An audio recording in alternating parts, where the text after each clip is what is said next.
រដ្ឋាភិបាលសម្រាប់កាត់បន្ថយរយៈពេលនៃគោលនយោបាយផ្ដោតដីសម្បត្តិសេដ្ឋកិច្ចពីរយៈពេល99ឆ្នាំមកត្រឹម50ឆ្នាំវិញ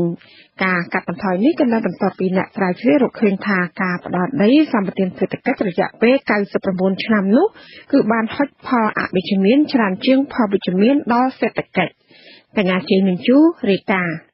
ចាប់ពីពេលនេះតទៅក្រុមហ៊ុនវិនិយោគសម្បត្តិដីសេដ្ឋកិច្ចទាំងអស់មិនត្រូវបានអនុញ្ញាតឲ្យប្រតិបត្តិការគម្រោងរបស់ខ្លួនយូរជាង50ឆ្នាំនោះទេការសម្រេចកែប្រែរយៈពេលនៃការអនុវត្តកិច្ចសន្យាគម្រោងវិនិយោគលើដីសម្បត្តិនេះបានបញ្ជាក់នៅក្នុងសេចក្តីប្រកាសព័ត៌មានរបស់ក្រសួងបរិស្ថានចុះថ្ងៃ28កក្កដា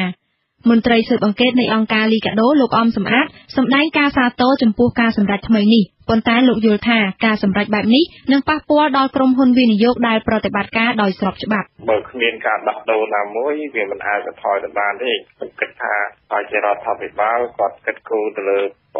ការផ្ដល់នៃការអនុគ្រោះពន្ធឬក៏បញ្ហាអីផ្សេងៗទៀតជាថ្នូរនៃការកាត់បន្ថយណាដើម្បីជាការប៉ះប៉ូវទាក់ទងនឹងបញ្ហានេះវិទ្យុអាស៊ីសេរីបានព្យាយាមសុំការបកស្រាយបន្ថែមពីនាយខុទ្ទកាល័យក្រសួងបរិស្ថានលោកស្រុនដារិតប៉ុន្តែមិនមានការឆ្លើយតប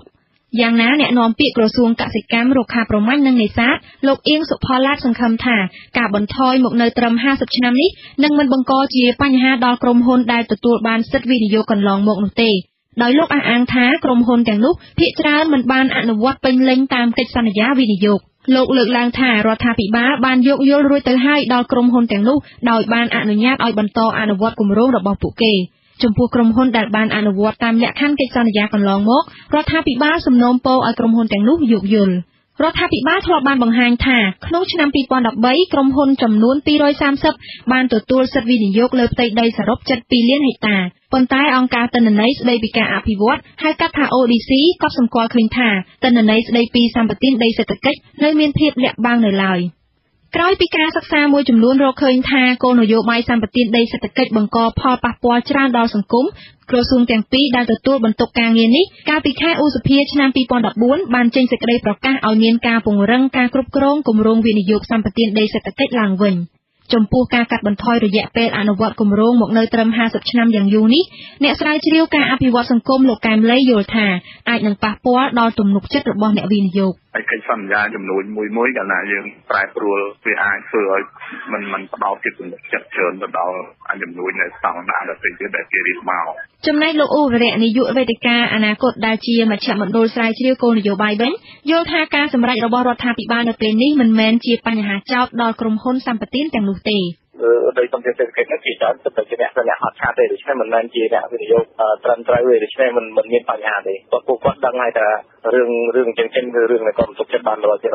តាមរបាយការណ៍របស់ក្រសួងសេដ្ឋកិច្ចនិងហិរញ្ញវត្ថុចំណូលដែលបានពីគម្រោងវិនិយោគសម្បត្តិដីសេដ្ឋកិច្ចក្នុងរយៈពេល3ឆ្នាំចុងក្រោយនេះមានបរិមាណ$80 លានជាបរិមាណដែលរដ្ឋាភិបាលចាត់ទុកថាតិចតួចដោយដែលបានលើកឡើងនៅក្នុងរបាយការណ៍របស់ខ្លួនកាលពីដើមឆ្នាំនេះ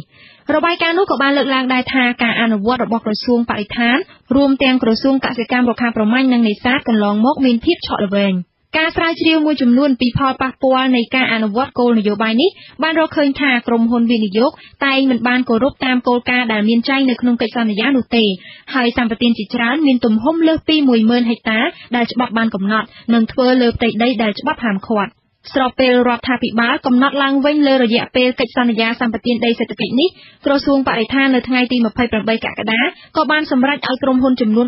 16ដែលទទួលបានសិទ្ធិវិនិយោគលើផ្ទៃដីសរុបជាង90000ហិកតាក្នុងខេត្តមណ្ឌលគិរីរតនគិរីនិងកំពង់ស្ពឺចុះកិច្ចសន្យាឡើងវិញនិងបន្ថយរយៈពេលវិនិយោគមកនៅត្រឹម50ឆ្នាំសេចក្តីប្រកាសរបស់ក្រសួងបរិស្ថាននៅពេលនេះឲ្យដឹងដែរថាក្រសួងបានពិនិត្យនិងវាយតម្លៃគម្រោងវិនិយោគទាំងអស់បានចំនួន113គម្រោងលើផ្ទៃដីសរុបជាង620,000ហិកតាក្នុងនោះរដ្ឋាភិបាលបានសម្រេចដកហូតសិទ្ធិវិនិយោគពីគម្រោងរបស់ក្រុមហ៊ុនចំនួន23លើផ្ទៃដីសរុបជាង90,000ហិកតាក្រោយពីពិនិត្យឃើញថាក្រុមហ៊ុនទាំងនោះមិនបានគោរពតាមគោលការណ៍និងនីតិវិធីដែលបានកំណត់ក្នុងកិច្ចសន្យានាងខ្ញុំជេងមេងជូវិទ្យុអាស៊ីសេរីភ្នំពេញ